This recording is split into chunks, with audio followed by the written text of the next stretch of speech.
Assalamualaikum warahmatullahi wabarakatuh. Perkenalkan, nama saya Reza Berlianti Virginia Adam dari Fakultas Hukum Universitas Tadulako, mengambil mata kuliah Hukum Penataan Ruang dari kelas BT16. Pada kesempatan kali ini, saya akan menjelaskan sedikit tentang pengertian penataan ruang. Pengertian penataan ruang. Tata ruang dengan penekanan kata tata merupakan peraturan susunan ruangan suatu wilayah atau daerah sehingga tercipta persyaratan yang bermanfaat secara ekonomi, sosial, politik, dan budaya, serta menguntungkan bagi perkembangan wilayah tersebut. Adapun menurut Undang-Undang Nomor 26 Tahun 2007 tentang Penataan Ruang Pasal 1 berbunyi, ruang adalah wadah yang meliputi ruang dataran, ruang laut, dan ruang udara dalam bumi sebagai kesatuan wilayah tempat manusia dan tempat makhluk hidup lain melakukan kegiatan dan kelangsungan hidupnya.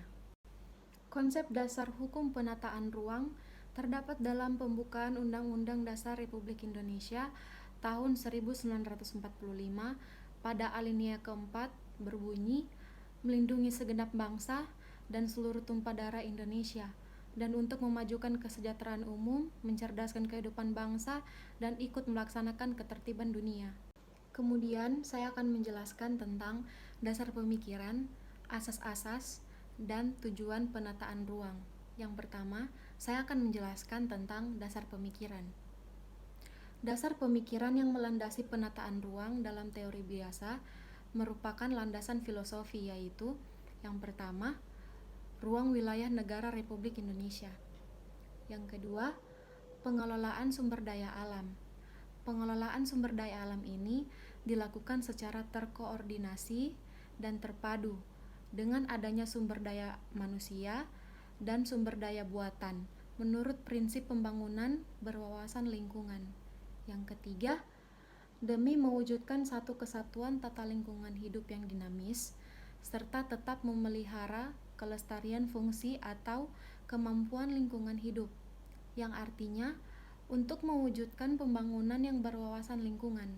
Yang keempat, demi menjaga keserasian dalam pelaksanaan kewenangan antar daerah dengan daerah dan juga antar pusat dengan daerah, tujuannya agar tidak menimbulkan kesenjangan. Yang kelima, untuk mewujudkan ruang yang aman. Yang keenam, mitigasi bencana. Mitigasi bencana ini dilakukan sebagai upaya meningkatkan keselamatan dan kenyamanan kehidupan. Kemudian saya akan menjelaskan tentang asas-asas penataan ruang menurut Pasal 2 Undang-Undang Penataan Ruang. Yang pertama, asas keterpaduan. Asas keterpaduan diselenggarakan dengan mengintegrasikan berbagai kepentingan yang bersifat lintas sektor, lintas wilayah, dan lintas pemangku kepentingan. Yang kedua, asas keserasian. Asas ini diselenggarakan dengan mewujudkan keserasian antara struktur ruang dan struktur pola ruang, keselarasan antara kehidupan manusia dan lingkungannya, keseimbangan pertumbuhan dan perkembangan antara daerah serta kawasan perkotaan dan kawasan perdesaan. Yang ketiga, asas keberlanjutan, keselarasan, dan keseimbangan. Asas ini diselenggarakan dengan menjamin kelestarian dan kelangsungan daya tampung dan daya dukung tampung lingkungan dengan memperhatikan kepentingan generasi mendatang. Yang keempat, asas keberagaman dan keberhasilgunaan. Asas ini diselenggarakan dengan mengoptimalkan manfaat ruang dan sumber daya yang terkandung di dalamnya. Yang kelima, asas keterbukaan. Asas keterbukaan diselenggarakan dengan memberikan akses yang seluas-luasnya kepada masyarakat untuk mendapatkan informasi. Yang keenam, asas kebersamaan dan kemitraan. Asas ini diselenggarakan dengan melibatkan seluruh pemangku kepentingan. Yang ketujuh, asas perlindungan kepentingan hukum. Asas ini diselenggarakan dengan mengutamakan kepentingan masyarakat. Yang kedelapan, asas kepastian hukum dan keadilan. Asas ini diselenggarakan dengan berlandaskan hukum atau ketentuan peraturan perundang-undangan dengan mempertimbangkan rasa keadilan masyarakat. Yang kesembilan, asas akuntabilitas. Asas akuntabilitas harus dapat dipertanggungjawabkan baik prosesnya, pembiayaan, maupun hasilnya. Kemudian yang terakhir saya akan menjelaskan apa saja tujuan penataan ruang menurut rumusan pasal 3 UU PR.